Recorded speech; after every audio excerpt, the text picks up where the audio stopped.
Good morning बच्चों। आज हम लोग पढ़ने जा रहे हैं population of rotational energy levels. क्या मतलब है population of rotational energy levels का? देखिए, हिंदी में अगर हम समझना चाहें तो मतलब है कि जो घूर्णन करते हुए अणु हैं उनकी आबादी क्या होगी, इसके बारे में हम पढ़ने जा रहे हैं।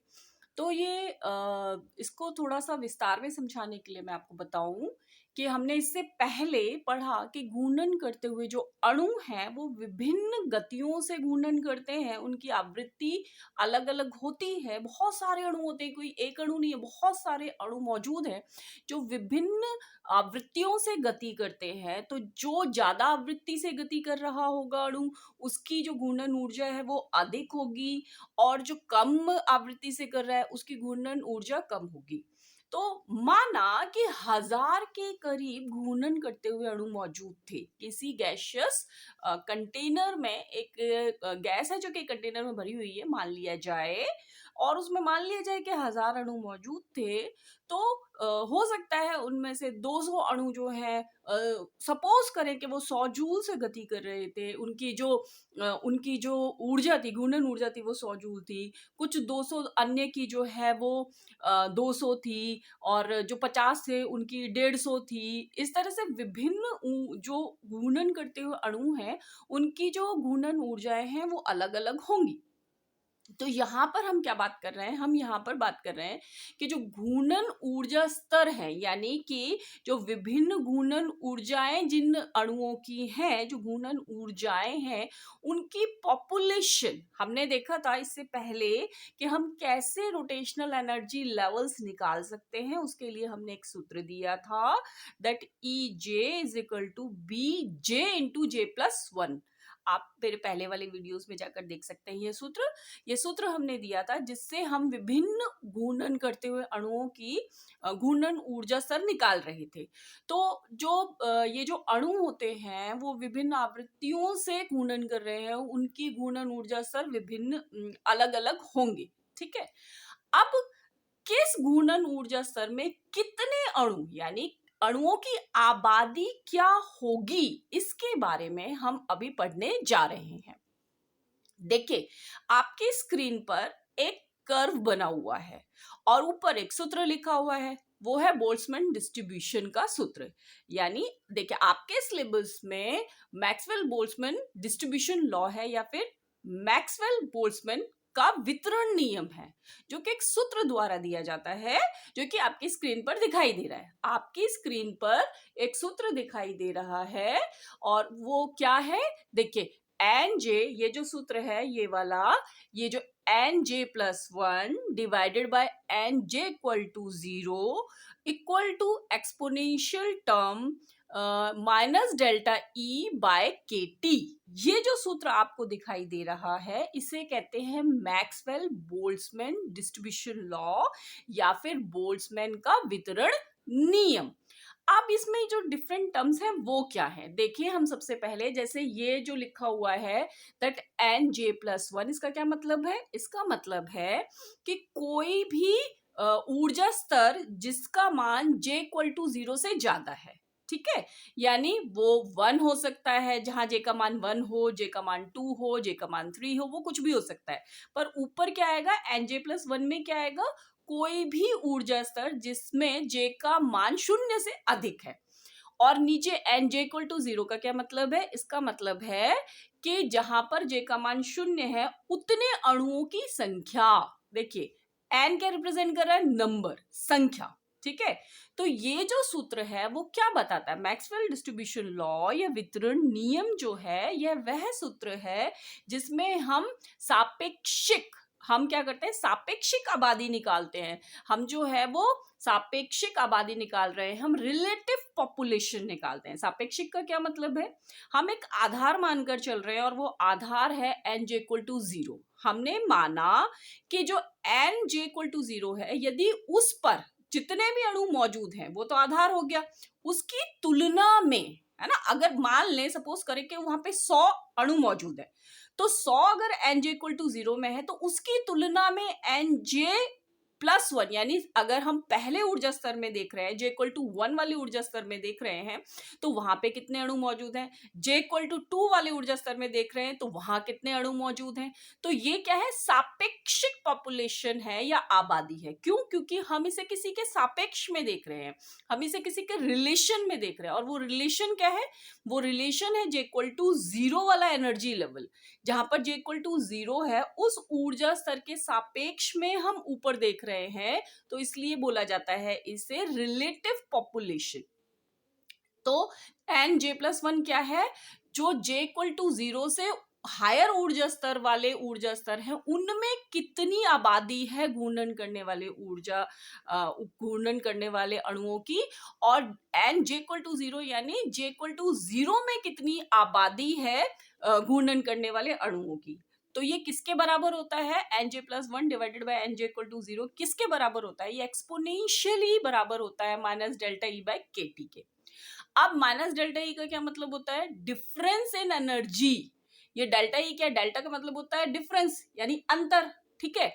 तो ये डिफरेंस इन एनर्जी के बराबर होता है और डिवाइडेड बाय केटी। तो इस सूत्र से हम क्या देख सकते हैं, हमें मालूम है कि ऊर्जा क्या क्या सूत्र था वहां पे था, E J equal to B J into J plus one, ये सूत्र हमने दिया था, ठीक है। तो इसका मतलब ये हुआ, देखिए आपके जो कर्व बना हुआ है, यहाँ पर जो ये कर्व बना हुआ है वहां पर हम देख रहे हैं कि रोटेशनल क्वांटम नंबर जे, इधर देखिए ये रोटेशनल क्वांटम नंबर जे जो है, इसके साथ अगर हम एक ग्राफ प्लॉट करते हैं किसका, exponentially B J into J plus one S C by K T, इसके बीच में, इन दोनों के बीच में जब हम ग्राफ प्लॉट करते हैं तो हम ये देखते हैं कि जैसे जैसे जे का मान बढ़ रहा है, देखिए इधर से लेकर इधर तक जे का मान बढ़ रहा है, जैसे जैसे जे का मान बढ़ रहा है वैसे वैसे एक्सपोनेंशियली जो इनकी संख्या है वो घट रही है। किसकी संख्या बढ़ रही है, घट रही है, सापेक्षिक जो आबादी है घूर्णन करते हुए अणुओं की वो घट रही है। ये जो कर्व आप देख रहे हैं आपकी स्क्रीन पर, ये एक्सपोनेंशियल कर्व है जो ये बताता है कि जे के बढ़ते हुए मान के साथ जो सापेक्षिक आबादी है घूर्णन करने वाले अणुओं की वो घट रही है, ये बता रहा है। साथ में आप एक लाइन और देख रहे हैं, देखिए जो ये ब्लू वाली लाइन है, ये जो लाइन है वो तो है एक्सपोनेंशियल डिक्रीज, पर आप साथ में ये देखते हैं कि यहाँ पर एक लाइन और दी हुई है, तो ये क्या है। देखिए हमने एक बात देखी कि जैसे जैसे जे का मान बढ़ेगा, रोटेशनल क्वांटम नंबर जो है जे, वो उसका मान बढ़ेगा, वैसे वैसे जो आबादी है अणुओं की, घूर्णन करते हुए अणुओं की, वो एक्सपोनेंशियल डिक्रीज या फिर एक्सपोनेंशियली वो एक डिक्रीज दिखाएगी। और दूसरा कर्व ये बताता है कि जैसे जैसे जे का मान बढ़ेगा वैसे वैसे डीजेनरेसी या समभ्रष्टता जो है, अपभ्रष्टता जो है वो बढ़ेगी। ये टू जे प्लस वन क्या है, ये अपभ्रष्टता या समभ्रष्टता है। ये समभ्रष्टता का क्या अर्थ होता है, देखिए समभ्रष्टता का अर्थ होता है एक समान ऊर्जा रखने वाले विभिन्न ऊर्जा स्तर। ये कैसे हुआ, ये ऐसे हुआ कि सबसे नीचे वाले ऊर्जा स्तर जिसमें कि जे का मान शून्य है, उसके लिए यदि ये जो सूत्र है टू जे प्लस वन, इसमें जे का मान यदि हम शून्य रख दे तो वो क्या निकल के आएगा, वो निकल के आएगा वन। यानी कि जिन अणुओं की ऊर्जा जहां पर जे इक्वल टू जीरो है उसके बराबर जो ऊर्जा है, उसके लिए केवल एक ही ऊर्जा स्तर उपलब्ध है। ये इस तरह से हुआ कि एक कमरा है जिसमें केवल एक ऊर्जा स्तर के अणु रह सकते हैं, ठीक है। उसके बाद हम जे इक्वल टू वन के लिए जब इस सूत्र में रखेंगे तो वो क्या आएगा, two into one plus one यानी कि थ्री। यानी जहां जे का मान एक है, ऐसे ऊर्जा स्तर कितने मौजूद हैं, ऐसे हमारे पास तीन ऊर्जा स्तर मौजूद हैं। अब इसका मतलब ये हुआ कि देखो ये तो सिंपल सी बात है, मान लिया कि एक कमरे में 10 लोग रह सकते थे, ठीक है। तो जब एक कमरे में 10 लोग रह सकते थे तो तीन कमरों में कितने लोग रह सकते हैं भाई, 30 के करीब लोग रह सकते हैं। तो जब एक ही कमरा मौजूद होगा तो कितनी आबादी होगी? वो 10 ही होगी। अगर 3 कमरे मौजूद हैं ऊर्जा स्तरों के, उसी सेम ऊर्जा स्तर के, तो 30 लोग रह सकते हैं। इसी तरह से यहाँ पर देखा जाए तो समान ऊर्जा वाले, है ना, समान ऊर्जा वाले 3 ऊर्जा स्तर होने के कारण जैसे जैसे जे का मान बढ़ेगा वैसे वैसे उपलब्ध जो समान ऊर्जा के ऊर्जा स्तर हैं वो बढ़ेंगे, और इसलिए जे के बढ़ते हुए मान के साथ जो आबादी है अणुओं की वो बढ़ेगी। अब बात आती है कि एक बार तो हम ये कह रहे हैं कि जे का मान बढ़ेगा तो अणुओं की संख्या घटेगी, दूसरी तरफ हम ये कह रहे हैं कि जे का मान बढ़ेगा तो अणुओं की संख्या बढ़ेगी। दोनों बातें सही हैं।